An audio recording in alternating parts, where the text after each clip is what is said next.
por no decir menos, el 100% de la población tiene tóxicos en el tejido graso. La mejor manera, te lo voy a decir muy claro, de disminuir el número y la cantidad de pesticidas en la orina de tu hijo es comiendo ecológico. Pero hombre, el 45%, la mitad de las cosas que come, tiene residuos de pesticidas. De tal manera que al final es una exposición a niveles bajos, pero en el tomate, el pimiento, la cebolla y el calabacín. Y eso es un sistema perverso de seguridad, ¿no? Porque te está exponiendo de forma diaria a niveles que ellos consideran admisibles. Puedo asegurar, hay que decirle a la gente, yo te puedo asegurar, yo no te voy a asegurar la vida eterna, ¿de acuerdo? Pero te voy a decir que si haces esta opción, el riesgo de exposición cambia significativamente. Y tú estás, mira, hay tres mensajes que nosotros damos siempre en consumo alimentario. El alimento no solo sostiene el cuerpo, también sostiene el alma y el espíritu. Su origen determina la salud del ser humano y de la tierra. Esta es la frase con la que empezamos este episodio, que es muy especial y que espero que tenga todo el beneficio para todos y cada uno de ustedes. Esta frase la dijo Rudolf Steiner hace muchísimo tiempo y lo que nos dice es la importancia de aquello que nos alimenta y cómo impacta en nuestra vida. Hoy nos acompaña el doctor Nicolás Solea, referente mundial en los estudios de disruptores endocrinos, que es médico, es investigador con más de 30 años de experiencia en su haber o tal vez un poco más, y nos va a contar cómo los químicos en el ambiente y en la alimentación impactan nuestra salud. Doctor Nicolás Solea, bienvenido a Agrobiota Podcast. Muchísimas gracias por aceptar la invitación. Un placer estar con ustedes y dispuesto a esta conversación relajada. Gracias, doctor Nicolás. Bueno, para todos los bioproductores que nos acompañan y para quienes están aterrizando, es importante que sepamos, o si tenían en cuenta, que nosotros llevamos dentro residuos químicos que nunca decidimos consumir. Y hoy vamos a hablar de qué es lo que pasa y qué podemos hacer frente a ello. La primera pregunta, doctor Nicolás, es para ponernos a tono, es ¿qué son los disruptores endocrinos y cómo entran a nuestro organismo por medio de los alimentos o del ambiente? Pues los disruptores endocrinos, en realidad una traducción mala del inglés de endocrine disruptors. Podríamos haber buscado alteradores hormonales, quizá algo así más castellano. Pero bueno, el caso es que son sustancias químicas que una vez dentro del organismo modifican las hormonas. Las hormonas son mensajeros químicos, por ejemplo el estrógeno, el estradiol, comunica el ovario con la mama y va circulando en sangre. Uno mide los niveles de estrógenos que tiene la mujer. Pues estos disruptores endocrinos, como sustancias químicas que son, pueden modificar esos niveles de hormona. Unas veces aumentándolo, otras veces disminuyéndolo. Como dijo un joven en una conferencia reciente, son hackers del mensaje hormonal. Digo, vale, te robo, te quito la palabra, ¿no? Pues bien, son mensajeros químicos que interfieren en el mensaje y el equilibrio hormonal normal de cualquier individuo. No hay más de 50 hormonas, ¿recuerdo? Contando, uno sabe de los estrógenos, andrógenos, la hormona tiroidea, la insulina. Pues hay más de 2.000 sustancias ambientales identificadas como disruptores hormonales que pueden afectar a ese homeostasis o equilibrio. Ya. Doctor Nicolás, en muchas de las conferencias que su merced ha dado compartiendo, digamos que la información y las investigaciones que han venido realizando, no solamente su merced allá en la Universidad de Granada, donde es catedrático, sino también el hecho de muchos de los procesos de investigación que llevan, ha mencionado el hecho de que, por no decir menos, el 100% de la población tiene tóxicos en el tejido graso. Así es, y en la sangre. Mire, se pusieron de moda hace 6 años los estudios de biomonitorización humana. La biomonitorización es la medida en fluidos biológicos, en sangre, en orina, de compuestos químicos y sus metabolitos de los contaminantes ambientales, ¿no? Entonces estos estudios tuvieron una financiación muy potente. En Europa se dedicaron más de 75 millones de euros para medir en todos los rangos de edad, en ambos sexos y en todos los países, norte, sur y este y oeste. Y las conclusiones de aquello fue que los europeos, porque era lo que se trataba, estaban expuestos a alarmantemente altas concentraciones de un cóctel químico de múltiples sustancias. En algunos casos, Paula, como usted decía, son compuestos persistentes que están en el tejido adiposo, en la grasa, pero otros son compuestos con vidas más cortas dentro del organismo que están disueltos en sangre y que se orinan con mayor facilidad.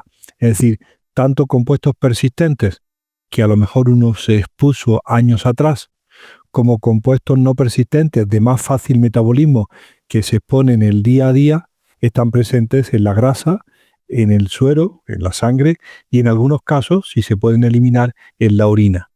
Y ese censo fue con más de 180 compuestos químicos, muy variados, desde productos utilizados en la agricultura convencional hasta participantes en el envase alimentario, en el nuevo plástico que lo invade todo, componentes de los cosméticos, componentes de los textiles, que está ahora una preocupación enorme, y lo que hay de contaminantes dentro de la casa, ¿no? El aire interior de casa.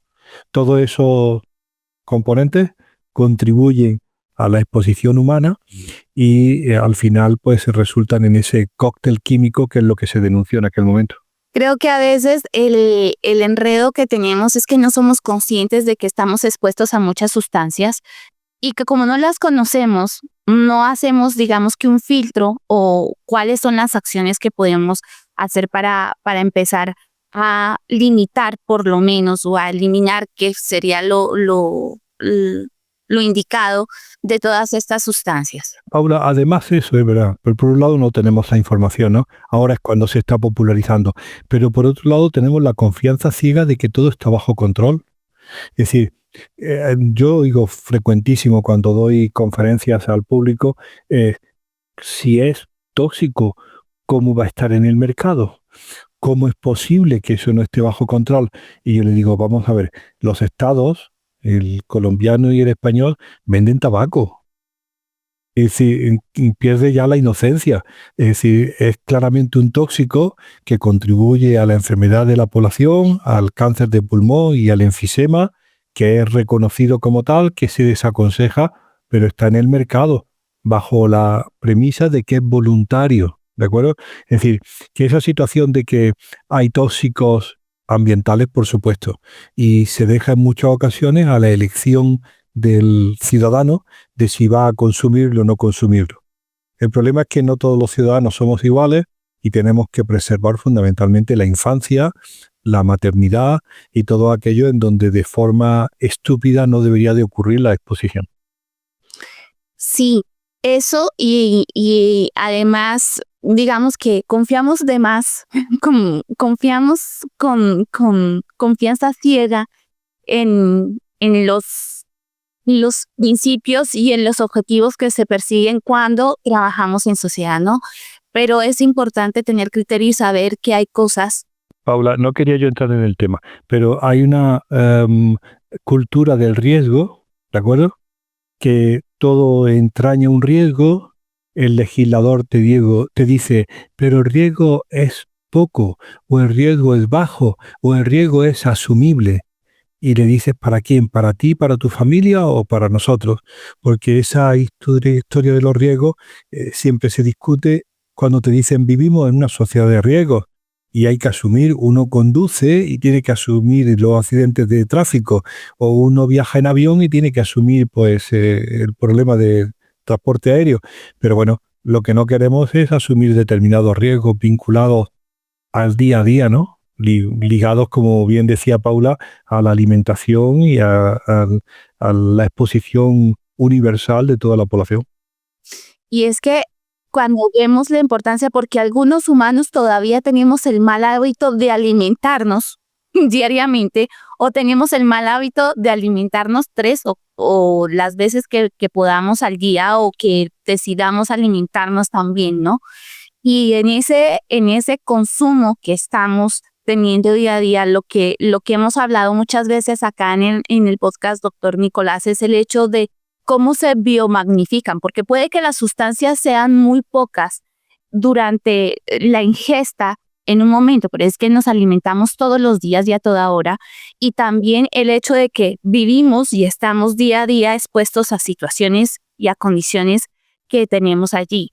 Y entonces no tenemos en cuenta tampoco el efecto cóctel, ¿no? O sea, cómo interactúa, porque una cosa es una sustancia que de repente está suelta.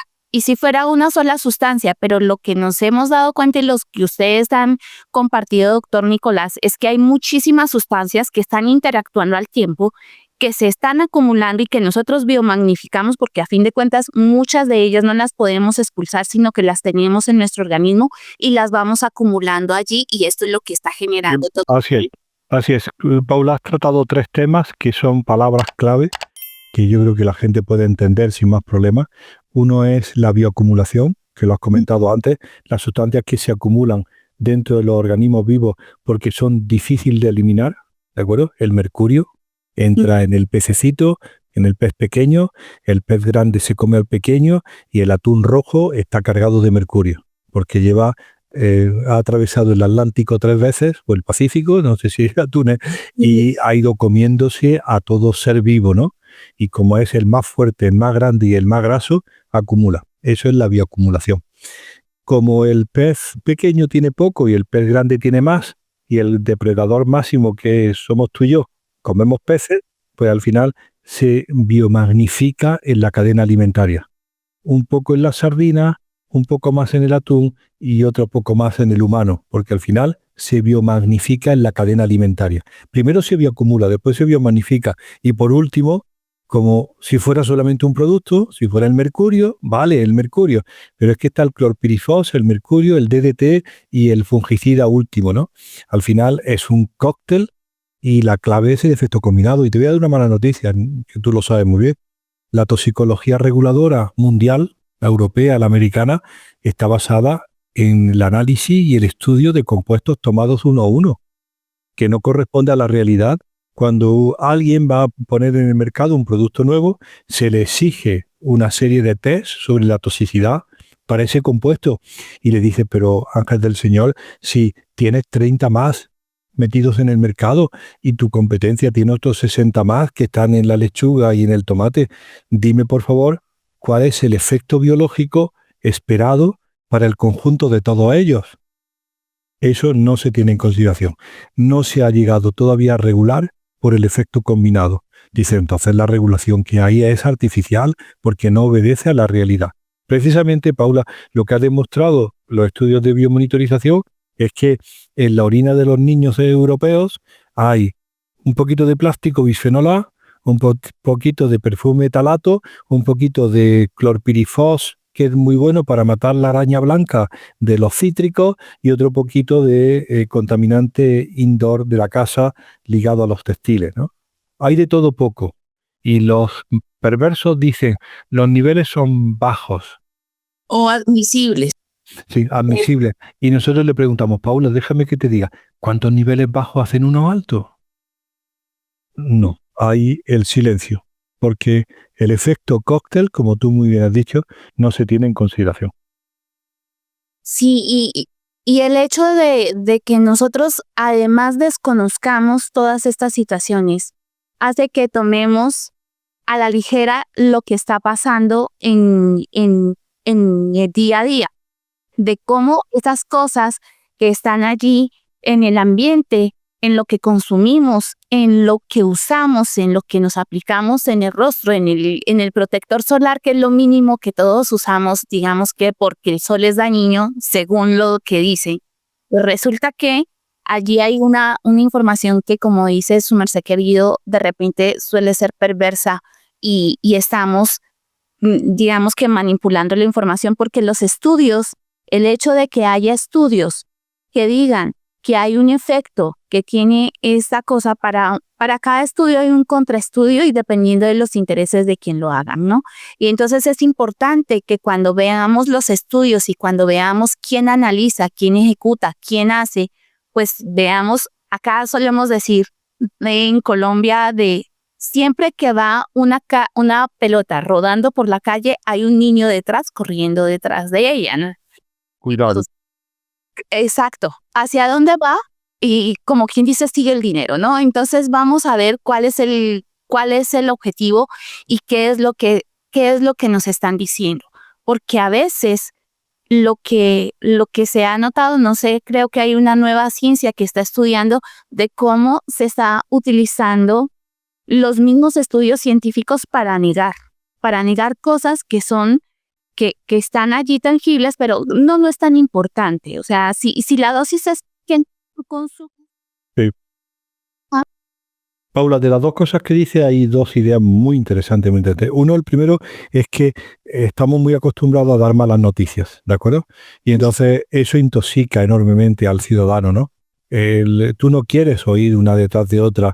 Las patatas tienen pesticidas, el agua tiene plomo y el no sé cuánto. Es decir, uno preferiría oír y leer en la prensa o en internet noticias positivas como están acostumbrados a dar la prensa oficial, ¿no? Que es un nuevo remedio para la gestión de los plásticos, un plástico, una bacteria que se come los pesticidas.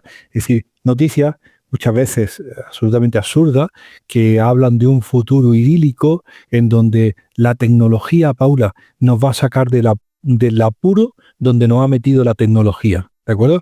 Es decir, el desarrollismo y la innovación nos han metido en un callejón sin salida y nos va a ayudar a salir de esto más desarrollo y más tecnología.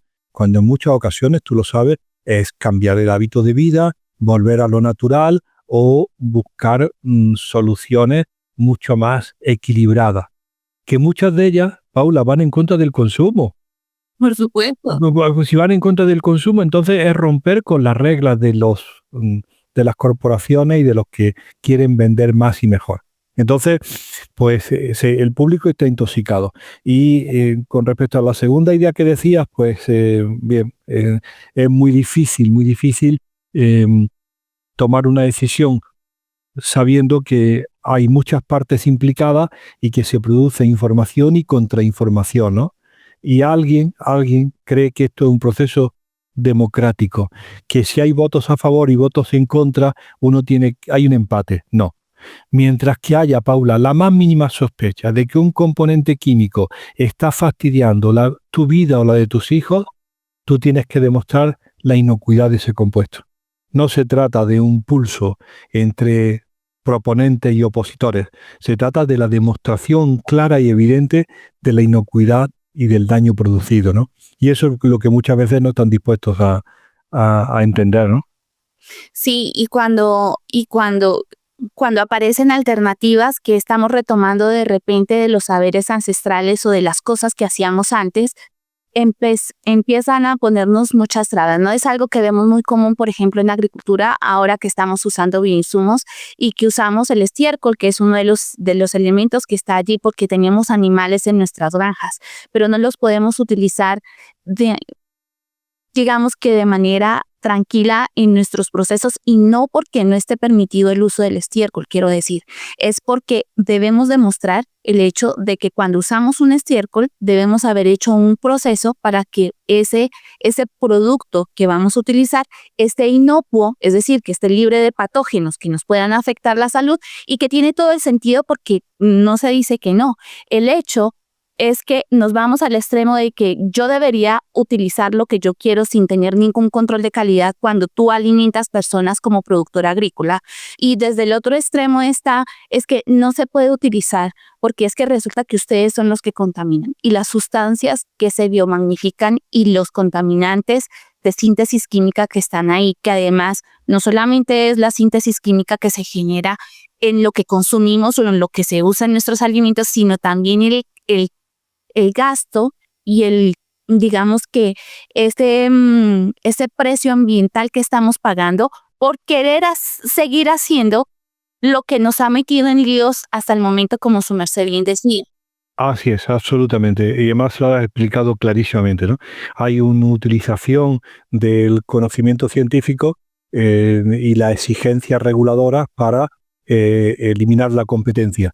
Parecería que todo aquello que es de síntesis, que viene propuesto por una multinacional o una corporación, tiene todos los riesgos asumidos y es puro y útil, pero lo que es natural y corresponde a saberes ancestrales está siempre puesto en cuestión, ¿no? Claro, porque es una competencia clara sobre sus pretensiones de venta, ¿no?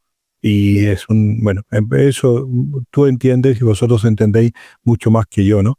Nosotros lo que hemos visto, y volviendo al principio, es que el sistema convencional de producción agrícola favorece la exposición humana a contaminantes químicos.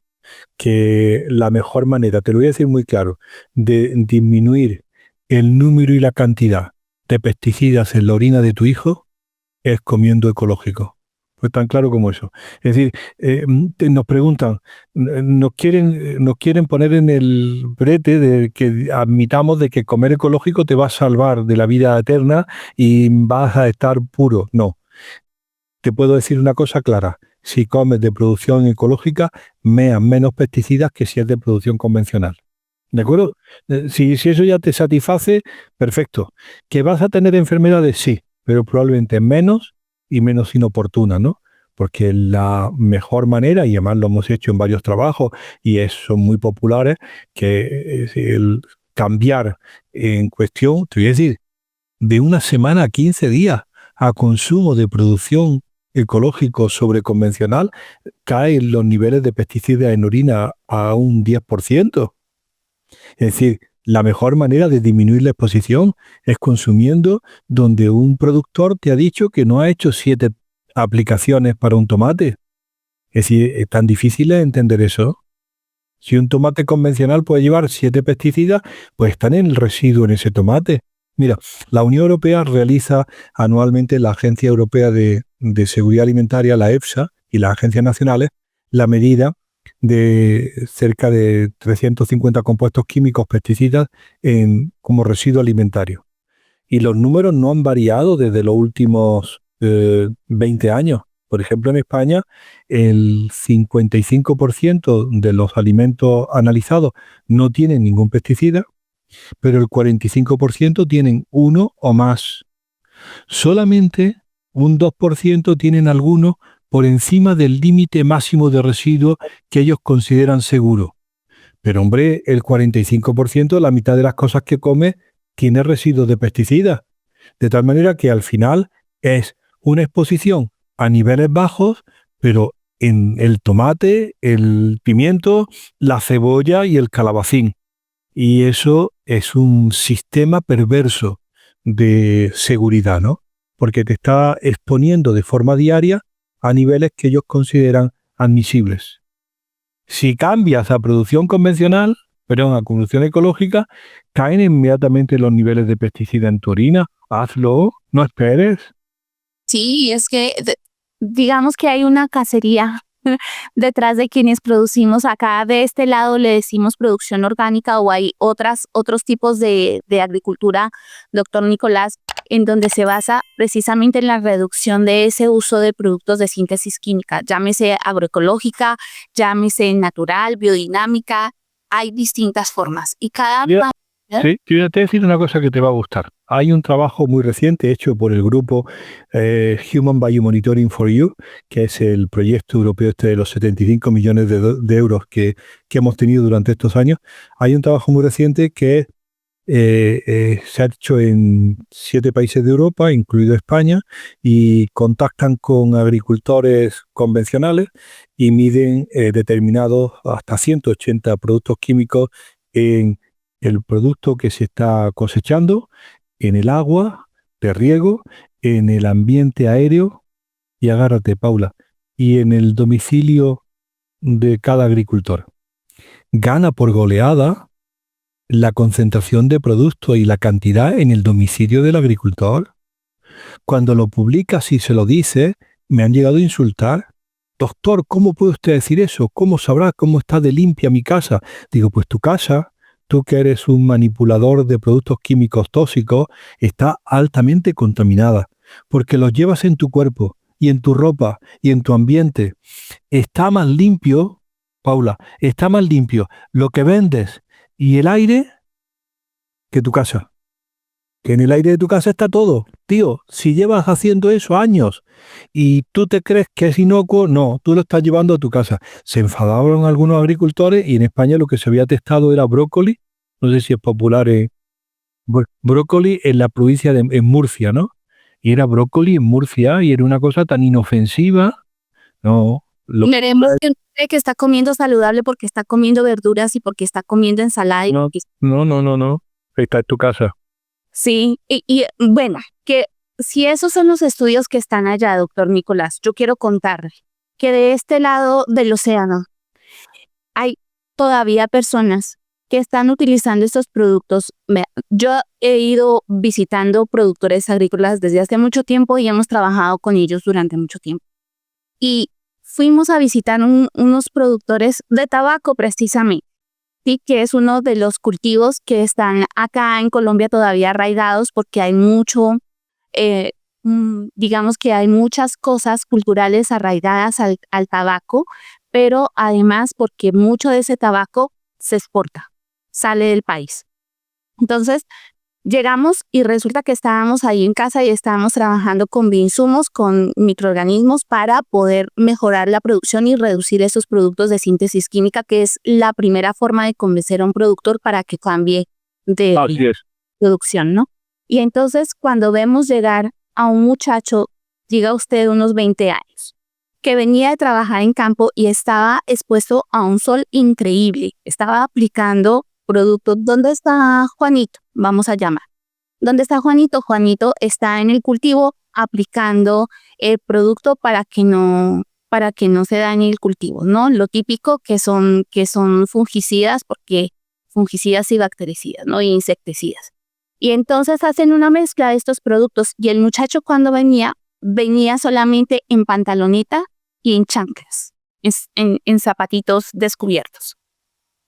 Venía mojado seguramente del producto, porque además hace viento, lo estaba respirando sin ninguna cosa que se protegiera, y además de eso, es que de verdad ese olor apesta. O sea, todos conocemos un producto de síntesis química porque de verdad se siente el olor donde sea, y eso no solamente pasa acá en Colombia, en los países que yo he visitado, que es Perú, que es Ecuador, que es República Dominicana, un poco menos, que vemos que pasa uno por el cultivo y apesta realmente a esos productos. Entonces es lógico que haya un impacto en la salud. Y ahora, si ustedes con tantos controles y que son, digamos que han venido trabajando en limitar estos productos de síntesis química, no solamente en la producción orgánica, que es lo que nos atañe en este momento como agricultores, digámoslo de alguna manera, pero que aquí tiene un impacto realmente directo en la salud, y esa criatura de 20 años, pues que tiene una familia y que muchas veces usted... Absolutamente. Paula, ahí es donde quería llegar. ¿De acuerdo? Si no es por ti, hay que decirle a ese señor o a Juanito, ¿no? Si no es por ti, hazlo por lo menos por tu familia. Que eso lo está llevando sobre el cuerpo.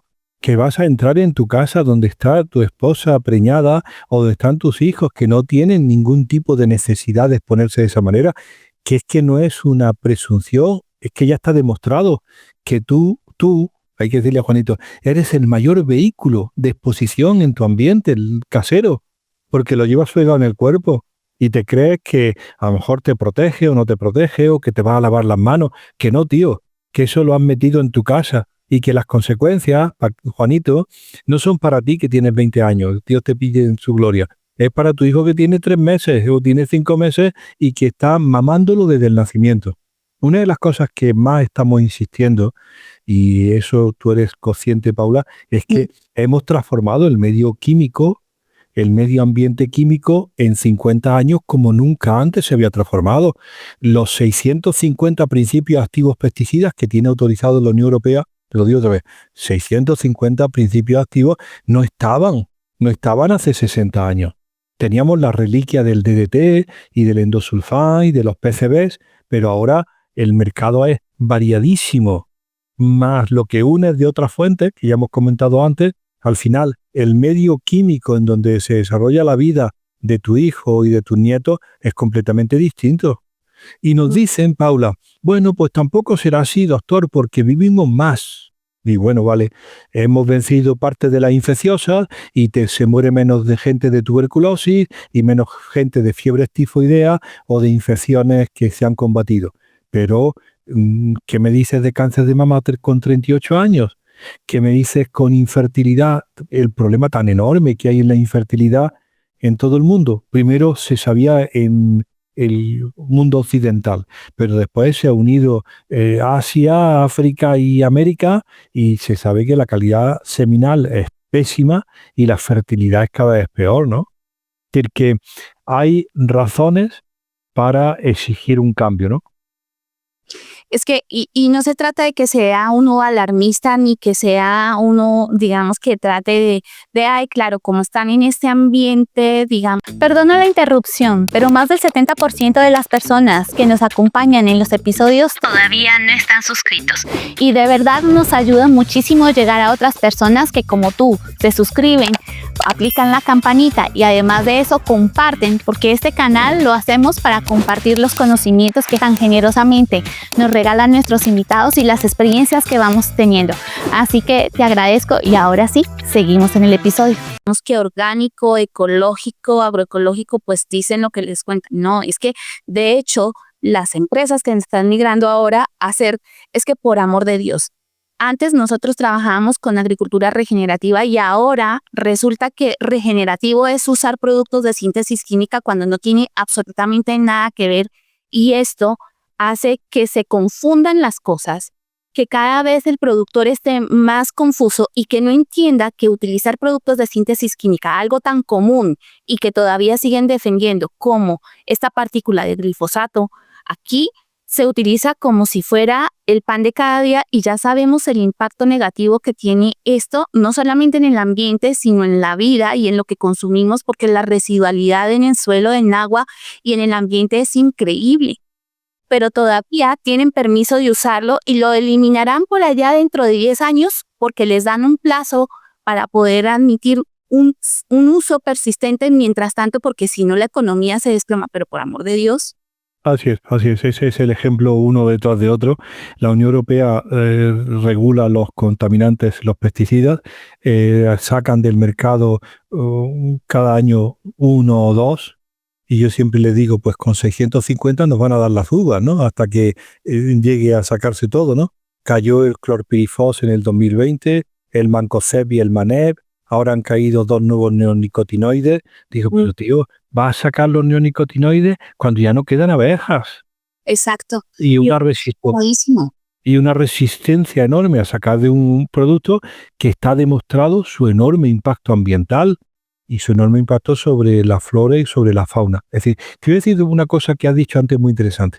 Es muy interesante lo que dices sobre el cultivo de tabaco, porque, claro, como tabaco no se come, y los fumadores ya llevan el castigo en el hábito, ¿no? Pues entonces el mercado del tabaco en pesticidas es una locura. Pero te voy a decir uno que yo lo comenté el otro día cuando estuve en Cali, en la reunión, en Colombia, y que utilicé mis primeras diapositivas para esto. Los holandeses, Holanda, es el mayor importador y distribuidor de flor cortada para toda Europa. De su tradición florista que tiene de los tulipanes, ellos centran casi todo el comercio y la distribución. O sea, copian de flor que viene fundamentalmente de algunos países africanos como Kenia y Tanzania, y de algunos países latinoamericanos que tú conoces, que se llaman Colombia, Ecuador, Perú. Bueno, de ahí viene la flor cortada.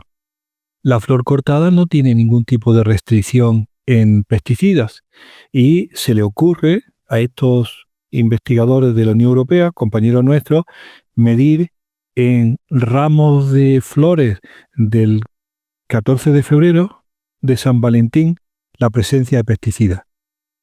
Número de pesticidas por ramo de rosas, 42. 42, de los cuales 17 están prohibidos en la Unión Europea. Y le dicen, ojo, le dicen al público, no es solamente el tomate o la piña, es el tabaco, es la flor cortada, es ese enorme abuso del uso de pesticidas. Y cuando eso lo cuenta y ves las publicaciones oficiales y las publicaciones en revistas de impacto, le dice a la administración, ¿de verdad esto nunca lo habéis considerado? ¿No habéis considerado lo que puede ser la exposición de la persona, del comprador, del cliente, pero sobre todo la enorme exposición laboral del productor? Imagínate lo que es la cantidad de gente empleada en el mes de enero para sacar para el que tú del 14 de febrero le puedas regalar a tu novia un ramo de rosas. La cantidad de gente que se ha expuesto de forma gratuita, ¿no? De forma gratuita me refiero sin pensárselo, ¿no? Sin pensárselo. Entonces, la producción agrícola o agroalimentaria está bien, pero la producción de lujo, es decir, la flor cortada o la ornamental o el tabaco, son, tú lo has dicho, ¿no? No soy yo que no ha sacado el tema. Son unos mundos paralelos que alguien tendrá que empezar a controlar, ¿no? Sí, y olvidamos el hecho de que muchas de estas cosas, hace poco estaba hablando con Elena Versal precisamente de cosmética, en, en, en la parte, digamos, que procuramos ahora que todo lo que nos ponemos en nuestra piel o lo que usamos sea de origen natural, ¿no? Pero, ¿y cuál es la procedencia de ese origen natural? Porque ya su merced querido lo estaba mencionando, o sea, ¿de qué me sirve a mí tener un extracto de una planta de caléndula, si se quiere, que sí son plantas aromáticas y cuando las producimos, por el solo hecho de las sustancias que están allí, se necesitan menos productos de síntesis química? Lo compro, está bien. Pero el tema es que cuando queremos grandes extensiones y cuando queremos manejar una condición de ese tipo, pues ya no lo puedo manejar tan fácilmente de esta manera, a pesar de que hay muchas personas que lo están haciendo. Yo conozco productores de rosa de exportación que se la han jugado acá en Colombia y tenemos ahí en nuestras redes, se la están jugando produciendo orgánicamente y todo el mundo se le va encima diciéndole que es un loco. Los claveles y las rosas efectivamente son con menos productos de síntesis química que no se puede, que no se debe, que no está permitido. Y si usted tiene una rosa, tiene que utilizarlo de no sé qué forma, pero por favor. Así es. Mira, hay una cosa, dos ideas muy interesantes que cuentas. Uno, que sabes que todos los cosméticos internacionales, afecta a Colombia, Europa, cualquier país, tienen obligación de la declaración de sus componentes. Es lo que se llama el INCI, ¿no? Internacional Nomenclatura de Cosméticos Ingredientes. Tiene que ir relacionado en un idioma ahí entre el inglés, el francés y el español, bueno, pero que se leen pues los 38 componentes de media que tiene cualquier cosmético. Bien. Acuérdate, una mujer española utiliza 14 cosméticos y productos de cuidado personal al día, con una media de 38 componentes, es decir, se dosifica 474 compuestos químicos diarios, solamente para cosmética. Bueno, es muy interesante lo que dice porque cuando hay cualquier producto natural, que hay muchos componentes naturales, hay la obligación de marcar con un asterisco si son ecológicos, de producción ecológica, y con 2 si son de producción ecológica. Es decir, que se identifica, aunque la gente no lo sepa, Paula, aunque nuestros contemporáneos no lo sepan, si la producción del componente, el aroma o la esencia que lleva el cosmético lo ha hecho ese señor que produce ecológico, está identificado con 2 asteriscos. Es decir, que incluso cuando uno compra puede saber de dónde viene o en qué forma se ha cultivado la esencia natural que forma parte del cosmético, ¿no? Es decir, es muy interesante lo del asterisco. No está puesto, el asterisco no lleva a ningún sitio la etiqueta, pero está marcado. Y buscar esos asteriscos es muy positivo porque indica que alguien se ha preocupado de hacer cambio. Y otra idea también interesantísima, Paula, es interesantísimo lo que acabas de decir. Viene un otro día un tipo, sabes que aquí se produce mucho aceite de oliva y hay olivar convencional y olivar ecológico. El tipo trabaja en un banco, el banco despide gente, el tipo de 45 años se vuelve a las tierras de su padre y dice, padre, vamos a cultivar olivo ecológico. ¿De acuerdo? El padre, 70 años. Absolutamente, tú lo has dicho, Paula. El padre de 70 años. Hijo mío, estás loco. Hijo mío, como dicen aquí, nos vas a buscar la ruina. Porque no hay ya conciencia de cultivo ecológico. No hay, no, como tú llamarías, ancestral. Han pasado tantos años con la revolución verde y con la introducción de la química en el campo que la gente cree que no es posible otra manera de hacerlo. Como tú decías en este señor de la rosa, estás loco, ¿dónde te vas a meter? Y dirá el hombre, pues a lo mejor tengo menos producción y son menos bonitas, pero tienen muchísima más seguridad que lo que tú estás vendiendo. Es decir, que hay que apoyar a esa gente porque realmente hay una manera distinta de hacer las cosas y no está loco, simplemente quiere revertir esta situación Exacto. Y él es ingeniero agrónomo y de hecho las rosas no son ni menos bonitas, ni tienen un impacto, o sea, no tienen menos, de hecho huelen muy bien porque todo lo que trabajamos en una huerta, yo tengo huerta, digamos que nosotros tenemos huerta, y no es lo mismo un tomate convencional a un tomate orgánico o con insumos que nosotros trabajamos. El sabor, la textura y la sanidad y la duración que tiene una fruta en anaquel es muchísimo más alta. Y esto hay estudios que lo han demostrado por montones, pero para cada estudio hay un contraestudio, ¿no? Y entonces empezamos en ese rifirrafa, que no se trata de decirles que están equivocados ya, que sí, que está demostrado, que no es mentira, que no lo estamos inventando, que está allí y que hay pruebas que esto está pasando. Ahora, también están lo que yo le decía a su merced querida, ¿no? Los contraestudios, que eso es puro cuento que... No hace falta, no hace falta. Como dice muy bien Paula, no hay que entrar en esa guerra, tú haces lo que quieras, yo te puedo asegurar, hay que decirle a la gente, yo te puedo asegurar, yo no te voy a asegurar la vida eterna, ¿de acuerdo? Pero te voy a decir que si haces esta opción, el riesgo de exposición cambia significativamente. Y tú estás, mira, hay tres mensajes que nosotros damos siempre en consumo alimentario, como tú decías, ¿no? Volviendo a los alimentos. Come de temporada, come productos de temporada, come de cercanía, ¿de acuerdo? Es decir, si es de temporada, tiene que ser de cercanía. Come ecológico, orgánico, como lo llames, y añadimos siempre, y paga el precio justo por tu comida.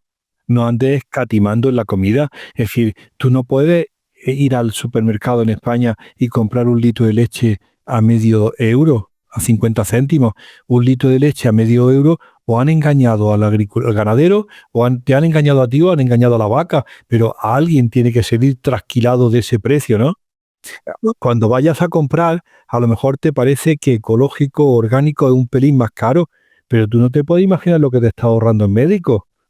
Digo, al final la factura te la está ahorrando. Si quieres escatimar, empieza a escatimar y a recortar en telefonía móvil y en ropa, pero no en comida.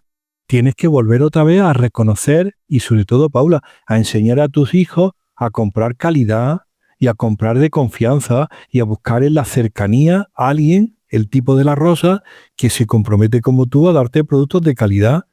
Hay en muchas ocasiones, yo lo sé, Paula, por aquí por cooperativa, que determinados grupos sociales, a través de un intermediario, una tienda de barrio o algo, suministran productos ecológicos o productos orgánicos de calidad y le ofrecen al consumidor o al ciudadano el producto de calidad cuando se está produciendo y no le venden cosas que no se producen en ese momento. Los supermercados, las grandes superficies nos han enseñado a comer cosas exóticas y cosas durante todo el año y dices, no puedes comer sandías en enero porque esas sandías vienen de algún sitio raro y probablemente producidas de forma muy convencional, ¿no? Y que Es que hay muchos matices en estos aspectos, ¿no? Porque fíjese usted, doctor Nicolás, de ese lado del planeta, digamos que donde hay estaciones, porque nosotros al estar en el Ecuador, en el trópico, nosotros no tenemos estación. muy buen punto. Ahí me has dado Nosotros estamos, digamos que o hace frío o hace calor, pero pues esas son nuestras estaciones, ¿no? Para nosotros, digamos que para muchos que han viajado, que hemos viajado, pues podemos ver ese cambio de estaciones y a veces cuando uno está y empieza a analizar, uno dice, pero ¿cómo así? ¿Qué pasó aquí? ¿No? A veces el choque es un tanto, y lo digo como productora agrícola y como campesina que soy, porque pues cuando uno empieza a entender que en otro lado hay 4 meses donde hay un estado, un clima distinto, bueno, dice uno, pues acá hace frío o hace calor y ya está, ¿verdad? Pero el objetivo, ¿cuál es? Fíjese de este lado del planeta qué pasa. Ahora resulta que, ¿qué queremos hacer? Producir más rápido. Entonces, hay estimulantes para que se madure rápidamente la papa o para que se madure rápidamente o para que hagan eso. Y ahora una cosa es en la producción que hace el agricultor y otra cosa es en el proceso post cosecha, que esta también es otra historia. Porque los productos, los procesos, lo que lleva que hay toda una tecnología desarrollada para hacerlo, pero eso también impacta. Entonces, todas estas sustancias y reconocer cuáles son esas cosas que estamos haciendo para tener esa disponibilidad de alimentos que tenemos allí, ¿verdad? ¿Cómo lo estamos haciendo? El hecho de que venga del otro lado del planeta un producto implica que hay una huella de carbono. Pasó el océano completo en avión o en barco o lo que sea, pero hay un gasto energético. Claro, absolutamente, absolutamente. Y eso mucha gente no está dispuesto a tenerlo en consideración a la hora de la elección. Pero bueno, países como Colombia, que tiene esa riqueza en la producción y como dice, durante todo el año, es una suerte, ¿no? Lo que hace falta es luchar por esa producción orgánica o como quieran llamarlo. Hay un asunto que has dicho muy interesante. Uno de los mayores problemas en Europa ahora mismo para la producción es post cosecha, ¿no? Y han entrado de lleno el grupo químico que más vendido en Europa actualmente. Hace 20 años lo que más se vendía eran insecticidas y después fungicidas, y ahora se ha dado la vuelta, ¿no? Los herbicidas están en primer lugar, ya hemos hablado, después los fungicidas y después los insecticidas. Y los fungicidas van casi siempre o muchas veces vinculados a los tratamientos post cosecha, para que no se pierda la cosecha. Yo siempre le cuento a la gente que era normal que uno tuviera un frutero en su casa de naranja y que cada 3 días había que tirar una naranja porque se había puesto completamente blanca, llena de moho, y había que sacarla, o de manzanas, para que no contagiara a las vecinas. Ahora las naranjas en España se van secando hasta que se convierten en nueces, en una especie como si fuera de un jíbaro que ha reducido la cabeza, y dice, y eso, tratamiento por cosecha. Y esos tratamientos por cosecha son muy, muy, muy complejos, porque una lista importante de fungicidas están en la consideración de disruptores endocrinos. Un grupo muy importante de fungicidas tiene un potente efecto antihormonal androgénico, del que sabemos para algunos insecticidas, para los fungicidas, claramente cuál es su patología. La salida del mercado de Mancozeb y Maneb es precisamente por su efecto hormonal, que uno tendría que sopesar, como muy bien ha dicho Paula, ¿qué quiere? O perder una merma en la cosecha y estar más seguro, o añadir compuestos químicos que después te vas a arrepentir porque están condicionando la vida, ¿no? En los estudios de biomonitorización, no me quiero extender con esto, lo más llamativo que publicamos nosotros hace un año fue la presencia de un grupo de fungicidas e insecticidas variados, desde organofosforados, piretroides o neonicotinoides, en la orina de niños y niñas españoles de 8 a 14 años. Ninguno de ellos dedicado laboralmente a nada. Es decir, simplemente niños escogidos de una cohorte que tenemos de 3.500 niños que se llama Infancia y Medio Ambiente. Los niños los reclutamos en el año 2000 y ya tienen 24 años. Imagínate dónde se han colocado los niños y niñas. Y cuando medimos en su orina, pues detectamos que algunos de los compuestos, como el clorpirifos, un organofosforado que ya está prohibido, estaba en el 86% de las orinas. Y le dices a la gente, eso tiene un efecto sobre su salud. Fundamentalmente, Paula, y te lo voy a decir porque así lo publicamos, un adelanto en la pubertad. Eso adelanta la pubertad a una niña. Y va la madre y el padre con la niña de 8 años porque tiene vello púbico y botón mamario, asustado al pediatra, y el pediatra le dice, será el pollo. Tiene hormona. Sí, porque hay esa historia del pollo estrogénico, ¿no? Y decimos, no, probablemente la niña está meando más clorpirifos que ninguna, porque tú, Paula, porque tú estás convencida de que las frutas y verduras son muy sanas. Y le dices, ¿qué frutas y verduras? ¿Las convencionales o las de confianza? Porque eso es una situación que, bueno, ¿qué te voy a contar?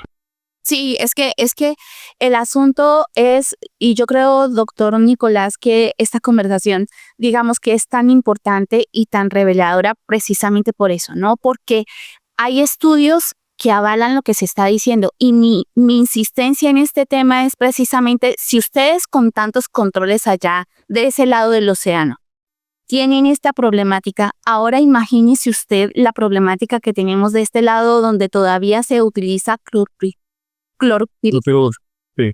donde todavía se utilizan productos que ya están supuestamente en el mercado, no deberían existir y no deberían usarse, pero acá todavía se consigue. Entonces, se están utilizando de manera a diestra y siniestra porque acá todavía se piensa en hacer una bomba, ¿no? Entonces, una bomba es, tengo este producto que voy a la tienda el almacén agrícola y entonces me dan un producto para control de hongos y a veces ni siquiera es un hongo, sino es un insecto. Entonces, resulta que me dan 2 o 3 productos que muchas veces son el mismo ingrediente activo, pero yo además de eso me dicen 10 mililitros y pongo 20 porque uno nunca sabe y es mejor prevenir. Y además de eso tengo un residuo detrás de la puerta que me quedó de la vez pasada. Y le pregunto a mi vecino, a mi compadre, qué es lo que él utilizó porque es que a él le está funcionando. Y entonces hago un cóctel de como de 10 ingredientes, porque esto tampoco lo estamos teniendo en cuenta. Y son 10 ingredientes para supuestamente controlar cuando se supone que debería ser uno solo. Porque el tema es que lo que nos dicen es que ustedes no lo saben usar y acá se dice claramente que debería utilizarse solamente 20 mililitros por bomba o por mililitros o lo que sea. Pues resulta que la gente pone en juego su producción, pone en juego su lonchera, porque a fin de cuentas es su economía y digamos que no estoy diciendo que está bien y justificando lo que se hace, pero es algo que uno entiende y cuando llevo tanto tiempo preguntándole a los productores agrícolas, esa es la respuesta. Es que yo no me puedo dar el lujo de perder el cultivo y a veces se gana y a veces se pierde, sí, pero resulta que cada vez necesito aplicar más productos de estos de síntesis química y dejo de ver resultados. Muchas de las personas con las que trabajamos, doctor Nicolás, es porque ya no hay forma de que un producto de síntesis química le genere un efecto en esto y entonces voltean a ver a los insumos, a los microorganismos, a esto que está sonando, a ver si por fin le entiendo a Paula qué caramba es lo que me ha venido diciendo cuánto tiempo. Llámese Paula, llámese José, llámese las personas que trabajamos en este medio, quiero decir. Absolutamente. Entendido, Paula, entendido. Y además es así. Esa idea que has comentado de no me puedo permitir el lujo de perder la cosecha y entonces voy a por todas y pago el precio que sea por la bomba, eso es el pan nuestro de cada día. Supongo que la salida para todo es, en una parte, mucha información, ¿no? Como tú estás haciendo ahora mismo, que esta información pase al propio productor. Yo creo que el detalle ese de no eres tú, eres tú y tu familia, y eso está ocurriendo en tu pueblo y en tu medio, y está en tu casa, y estás contribuyendo a lo que va a ocurrir en tu casa. Eso es una parte sensible que nadie puede ignorar. Lo segundo es información, educación, formación, que lo hace la administración, y por último, la administración tiene que sacar el palo, ¿no? El palo del castigo y de la multa y de la represión. Yo siempre tengo un compañero epidemiólogo que me dice, el Estado tiene mucho músculo, ¿eh? Digo, ¿sí? Dice, sí. Acuérdate, con COVID consiguieron encerrarnos durante 6 meses en la casa y no salíamos ni al portal. Nadie pudo imaginar que no saliéramos a quemar el país, ¿no? Nos tuvieron meses encerrados y allí, porque el Estado dijo, esto es así. Y me dice también que en tráfico, que ha disminuido enormemente la mortalidad en tráfico en España, pues fundamentalmente no es porque estén las carreteras mejores, es porque la Guardia Civil de Tráfico está detrás de la esquina y cada vez que pasa a hacer exceso de velocidad, es decir, hay medidas de educación y de represión muy importantes, legislativas, ¿no? Que es el Estado quien tiene que ponerla. Medir el residuo de pesticidas en lo convencional y decir, te estás pasando, esto es ilegal. Yo cuando estuve recientemente, sabes que he visitado varias veces Colombia en los últimos 2 años, pero estuve además viviendo en Panamá y tuve ocasión de ir a Colombia, a Bogotá, a Cali y a otros sitios. Hay muy buenos estudios. Te voy a decir, Paula, tú sabes que uno entra a internet y bichea a ver qué hay de publicaciones científicas. Hay muy buenas publicaciones científicas sobre niveles de pesticidas en la orina de los niños colombianos. Sí. A lo mejor son en Antioquia o son en Santander o son en Pamplona pero bueno, hay grupos de trabajo que tienen una muy buena representación de lo que es su provincia, ¿no? Ya sé que hay mucha diferencia de cultivo, pero hay muy buenos trabajos para informar a la gente, Paula, de los niveles que tiene la población inocente, ¿no? Los niños. Y después hay también muy buenos trabajos de exposición ambiental y de residuos en alimentos.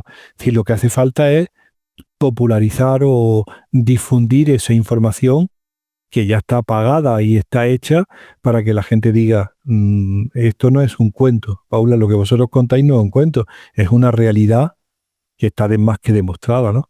Nosotros en Panamá, te lo conté, tuvimos ocasión de medir en una cohorte de madres embarazadas, reclutarlas de 2 provincias agrícolas de la península de Azuero y medir los componentes, los pesticidas en la placenta y en la leche materna.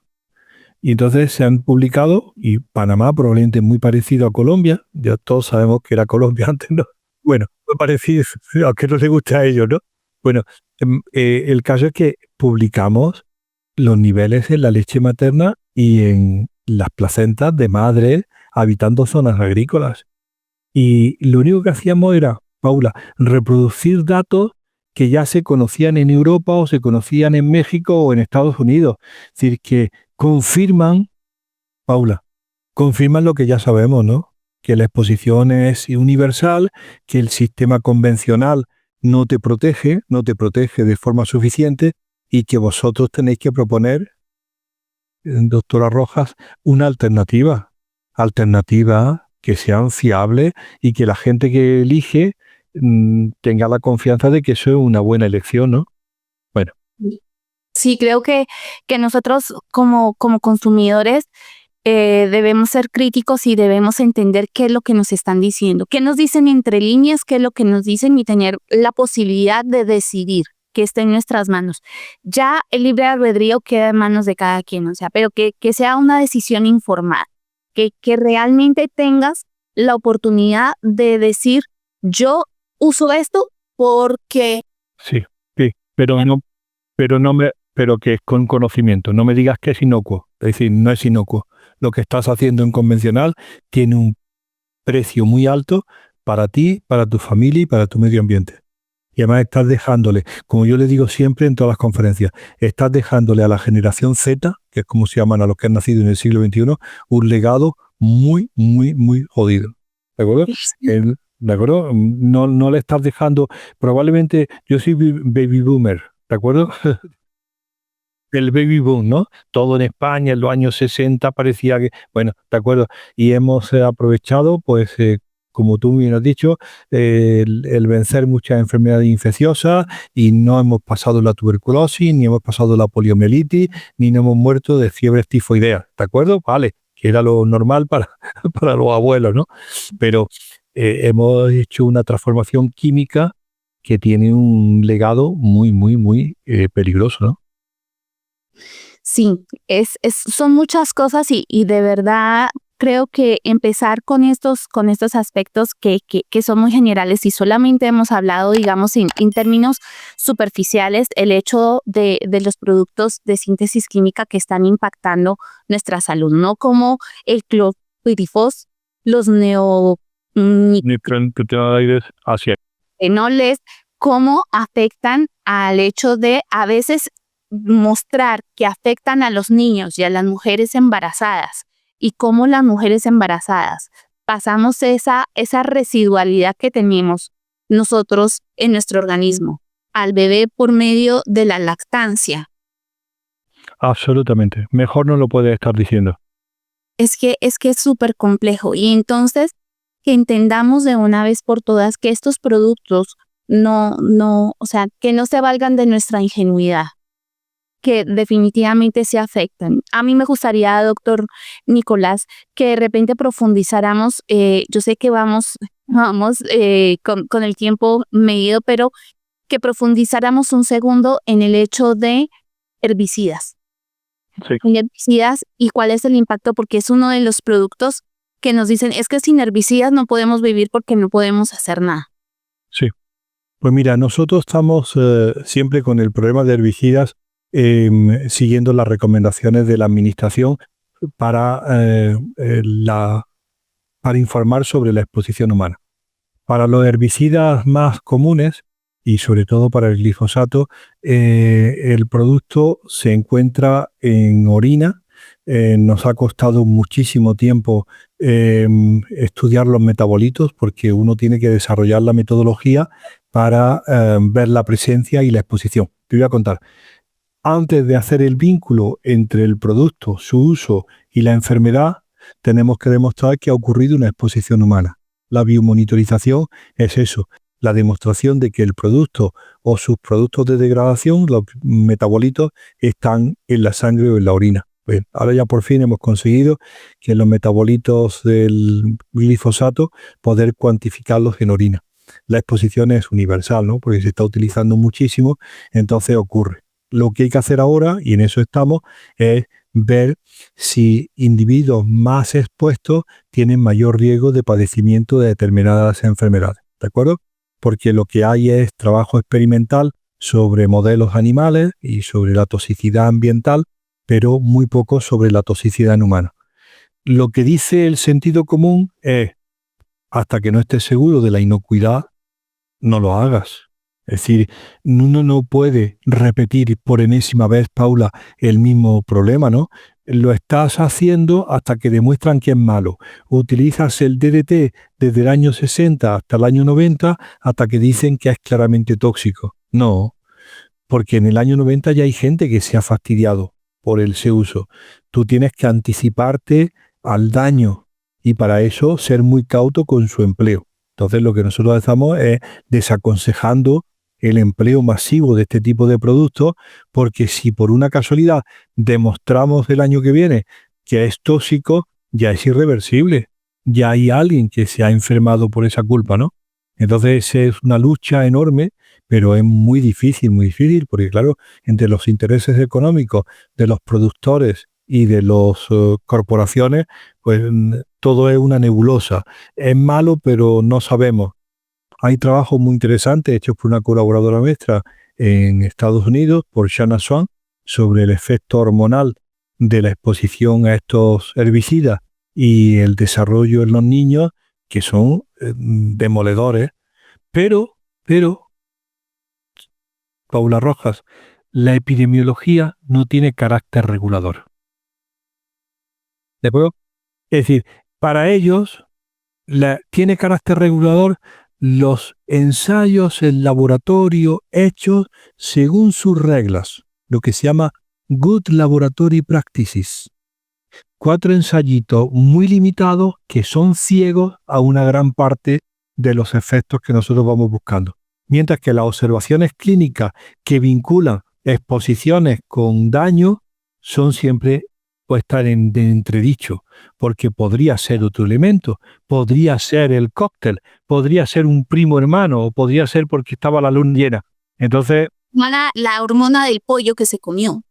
La hormona del pollo que se comió. Siempre van a encontrar un elemento. Entonces, ante eso, lo mejor es ser cauto y aplicar el principio de cautela, que es anticiparte limitando las exposiciones, ¿no? Y eso es lo que nosotros, no te tienes que esperar, como tú me has dicho al principio de esta charla, a que dentro de 10 años se prohíba, porque se va a prohibir, sino empieza ya a reducir y decir, yo no quiero eso. buscaré otra alternativa. Y si mi producción es más baja, vas a tener la seguridad de que mis productos no llevan ese residuo. ¿De acuerdo? Y si mi tomate es más feo. Yo te voy a contar una cosa. Aprovechando COVID, pues alguien dijo que comprar a granel la fruta y verdura, a granel es surtido, ¿no? Y eso era muy malo, iba a contagiarnos a todos, ¿no? Y a alguien se le ocurrió empaquetar 6 tomates esféricos e insípidos en una bandeja de poliestireno, envolverlos con un film de polietileno que tú metes en una bolsa de polipropileno y arrastras en un carrito de policarbonato. Digo, la madre que os parió a todos, ¿no? Es decir, de pronto se inventan cosas absolutamente innecesarias que nadie había pedido para poner en el mercado sus productos derivados del petróleo, ¿no? Los plásticos. Es decir, es tal la habilidad para intoxicar el mercado con una innovación que es muy difícil, en vuestro caso, ¿no? Luchar contra eso y volver a lo ancestral, como tú decías, ¿no? ¿De acuerdo? Pues es muy difícil. Hay formas de hacerlo. El hecho, me decían el día de ayer que estaba hablando también con el doctor Juan Ramón, me decía, yo he visto huevos fritos en bandejas de poliestireno cubiertos. O sea, no un huevo crudo para fritarlo, sino un huevo ya preparado frito. Así es. Vale, y Paula, te voy a decir el peor de todos. Plátanos envasados en plástico. Plátanos pelados envasados en plástico. Están ya en el supermercado, aquí. Plátanos envasados pelados en plástico. O naranjas mondadas y envasadas en una bolsa de plástico hermética. Digo, pero hombre, si traía su propia piel, que era lo que le hacía. Y el impacto que tiene ese... Doctor Olea, su merced ha trabajado muchísimo con plásticos. Ese plástico que está en contacto con la fruta. Por supuesto, le cede parte de sus componentes. Cede parte de los aditivos que tiene el plástico, por ejemplo, filtros ultravioleta para que sea resistente a la luz solar, ablandadores como los eftalatos. Te voy a contar un detalle. Me llama un periodista del País hace un año y me cuenta, dice, doctor Olea, ¿ha visto usted esto que publican sobre transferencia de componentes del plástico a patatas precocidas?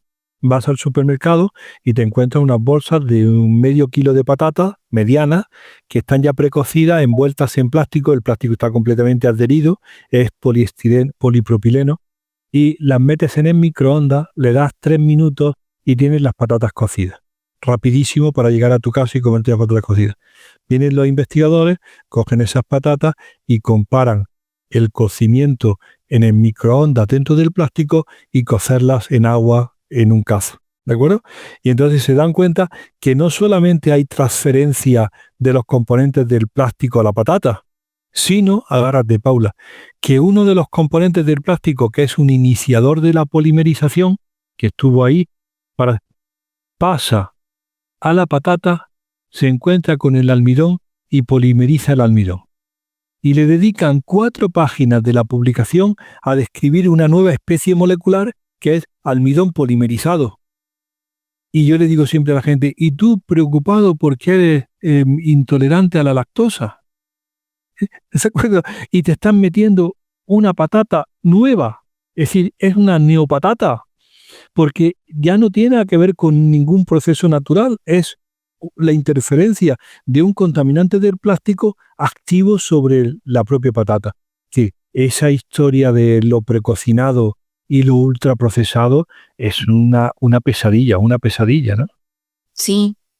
El principio de alimentación debería ser mejor crudo que hervido, pero mejor al vapor que hervido, mejor hervido que frito, mejor horneado que frito. No sabía ese principio, pero parece más que razonable, ¿no?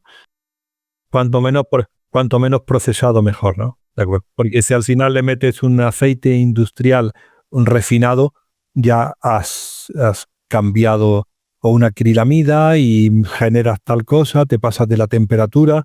Es decir, la cocina, estamos todos entendidos que es un auténtico laboratorio tóxicos. Pero bueno, es cuestión de volver a lo ancestral. Como tú decías, hay muchos conocimientos de formas de cocinar que se deberían de recuperar, siempre elegibles sobre el ultraprocesado ready to use, ¿no?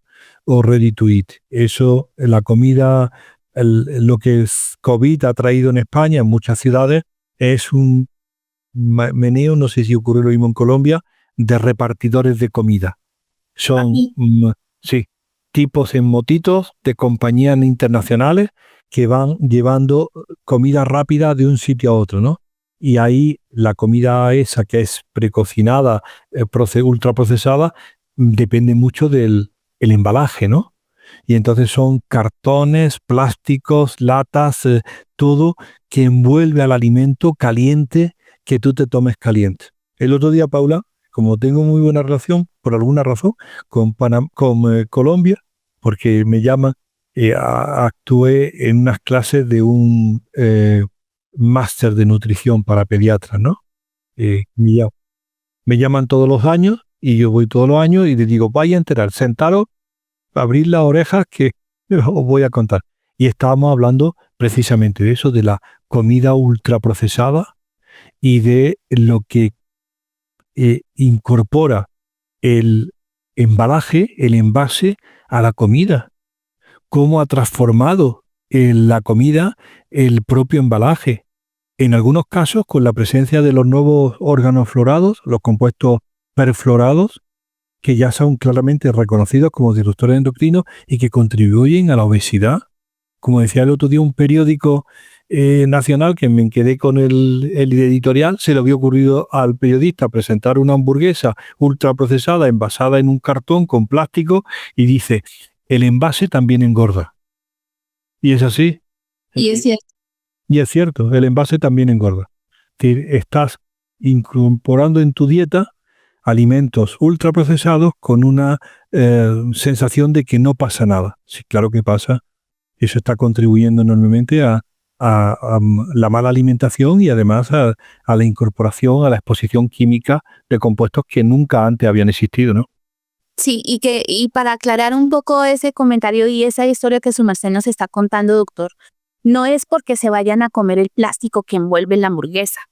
Es porque cuando entra en contacto el alimento caliente con ese plástico que lo envuelve o que se traslada, estas sustancias se pegan en la comida que nosotros estamos consumiendo. Claro, el tema de la conferencia que me habían pedido, que yo tuve que traducir al castellano porque no sabía qué significaba, era, ¿son peligrosas las lancheras escolares? Y tuve que ir al ordenador a buscar qué eran las lancheras, ¿no? Porque aquí se llaman, fiambreras o... Le decimos lonchera, pero sí es... No, en algunas partes le dicen lancheras por lounge. Entonces, digamos que lo... Sí, pero yo no sabía la palabra. Y entonces, claro, dices, claro que lo son. Tú no puedes llevar la comida de tu hijo ni tu comida al trabajo. Tienes que llevarla en cristal. Y si la vas a calentar en el microondas, le quitas la tapadera. Pero utilizar el cristal, saca de tu cocina.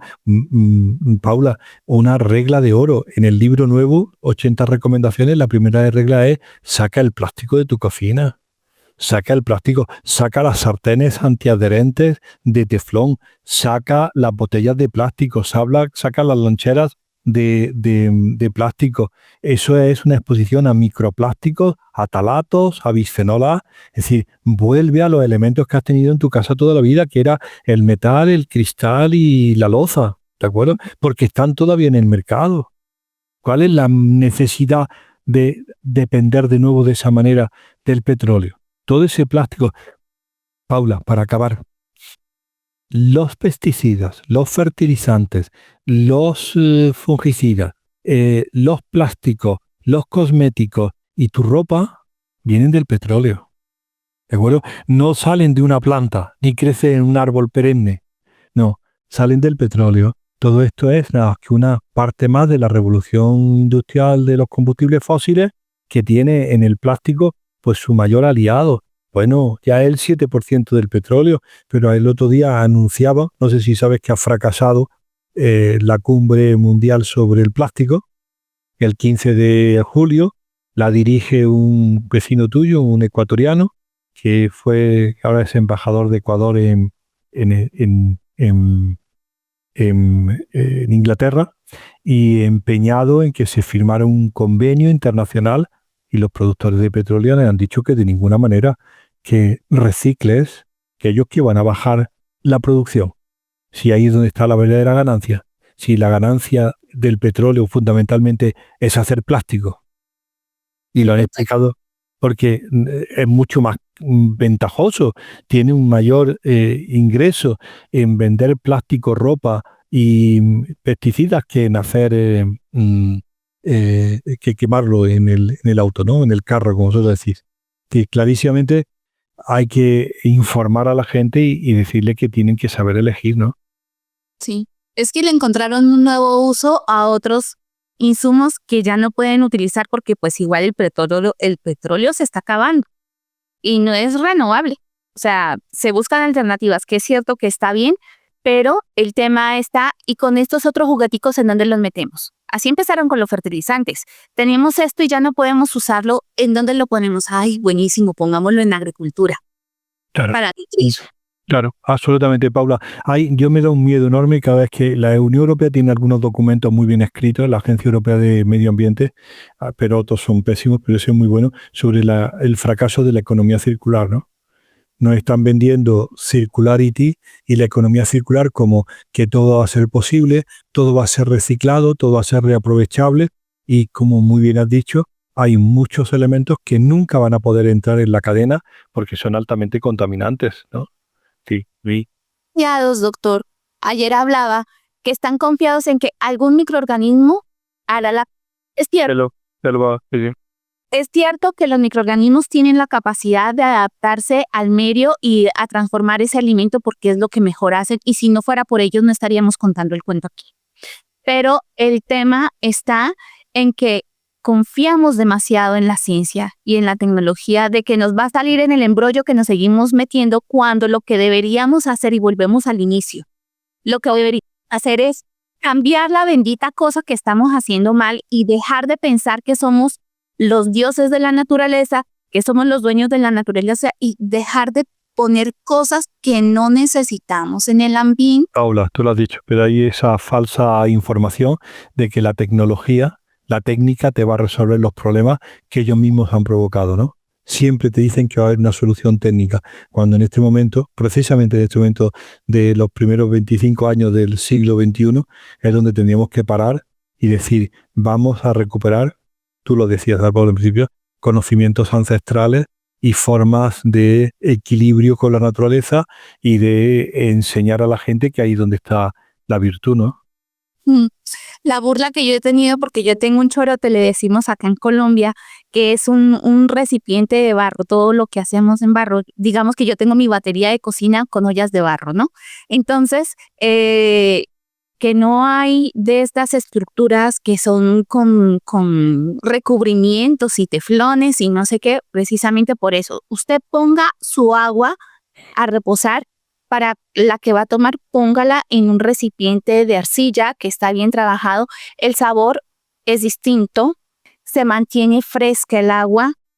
Solemos decir en conocimientos ancestrales, suele decirse que el agua tiene memoria.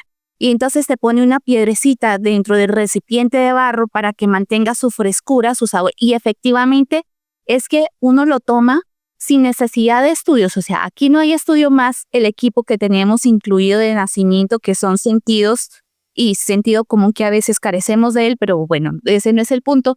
Pero el asunto es que cuando la tomamos y sabemos que el agua definitivamente recupera como esa esencia, ¿no? No es que no tenga sabor, es que cuando tomamos un agua que ha sido producida comercialmente, pues tiene los rayos ultravioleta, tiene filtración, osmosis inversa, tiene además que le quitaron, o sea, es una cosa líquida, sí, pero de nutrientes, de la energía que tenía, de todo esto, no hay nada. Tengo que ir a probar tu sistema. Ahora, ahí enviaré ahora en un ratito una foto, doctor, para que su merced la vea, porque a fin de cuentas es algo que se maneja habitualmente y son cosas sencillas que podemos hacer. O sea, de verdad, darnos la oportunidad. Aquí lo que decimos es, traemos muchas ideas que podemos utilizar. La que te resuene, empieza a practicarla. Ponla en práctica. Si te gusta y si te queda, quédatela. O sea, si es para ti y te funciona, quédatela. Si no, vamos a seguir buscando otras alternativas porque alternativas hay alternativas. Entendido. Gracias por tus explicaciones porque son puro sentido común, como decías. Sí, no es otra cosa que sentido común. Doctor Nicolás, de verdad, le agradezco infinitamente su tiempo, su generosidad en el conocimiento. Le agradezco de verdad en nombre de la humanidad lo que está haciendo. Por abrir. Gracias a vosotros por mantener vivo todos estos temas. A tu disposición, yo como siempre te digo, Paula, esta es la primera entrega. Cuando quieras vamos a la segunda, que nos queda todavía muchos temas que hablar. Doctor, lo tomaré en cuenta porque sí creo que hay muchísima información y ya visto el panorama completo, ya podemos hacer una inversión realmente en cada uno de los temas para que veamos cuál es el impacto que tiene cada uno de estos elementos en nuestra vida y cómo realmente estar informados siempre será una ventaja. Absolutamente. Querido doctor Nicolás, de verdad, muchísimas gracias. Gracias por su tiempo, gracias por la generosidad de regalarnos este conocimiento y estas investigaciones. Vamos a poner aquí en la descripción del episodio algunos links para que la gente vea muchos de los estudios que su merced ha trabajado y ha hecho. Y además de eso, pues para que veamos que la información está importante, que está allí, que la investigación no muera con el investigador, que a veces suele pasar eso. No, así es, demasiadas veces. Sí, cuando trabajamos en investigación, muchas de las investigaciones que hacemos te quedan ahí en el tintero, o bien porque no hay dinero y recursos para investigar, porque no hay dinero para investigar en esas cosas, o bien porque la gente no se interesa y que el planeta lo salve otro porque yo estoy ocupado en este momento.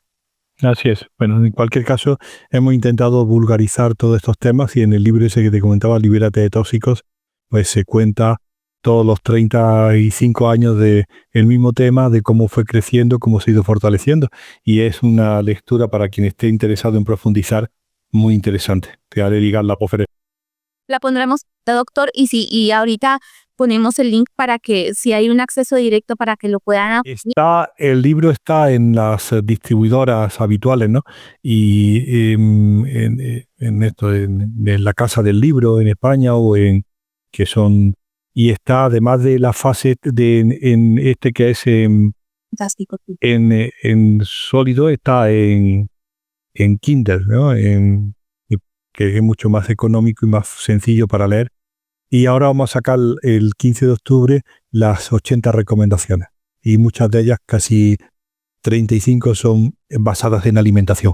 Tanto en el origen de los productos, se habla de herbicidas, de fungicidas y de formas y maneras de optar a una alimentación mucho más saludable y mucho más sostenible, ¿no? Sí. Efectivamente, doctor Nicolás, acá pondremos los links, ya nos pondremos en trabajo de poder divulgar esta información y compartirla de la mejor manera. Así que, queridos doctores, les agradecemos que primero se suscriban al canal para que podamos llegar a más personas. Segundo, que compartan esta información, no sean envidiosos, que esto nos hace llegar a más personas y nos ayuda precisamente a esta labor que decidimos tomar, que es compartir la información, democratizar la información para que nosotros realmente seamos libres, así como democratizamos en principio, digamos, que el uso de la microbiología en la agricultura y en la parte ambiental, pues también democratizar estas alternativas que están aquí. Así que, queridos míos, queridos bioproductores, que la luz del sol ilumine su camino, que la fuerza de las estrellas esté con cada uno de ustedes y que la naturaleza, la abundancia de la vida siempre esté en su camino. Nos vemos en el siguiente episodio. Doctor Nicolás, un Muy bien, gracias. Agrobiota Podcast. Un podcast que construye una comunidad que explora el universo agrícola desde microorganismos y sabores ancestrales hasta estrategias de negocios sostenibles.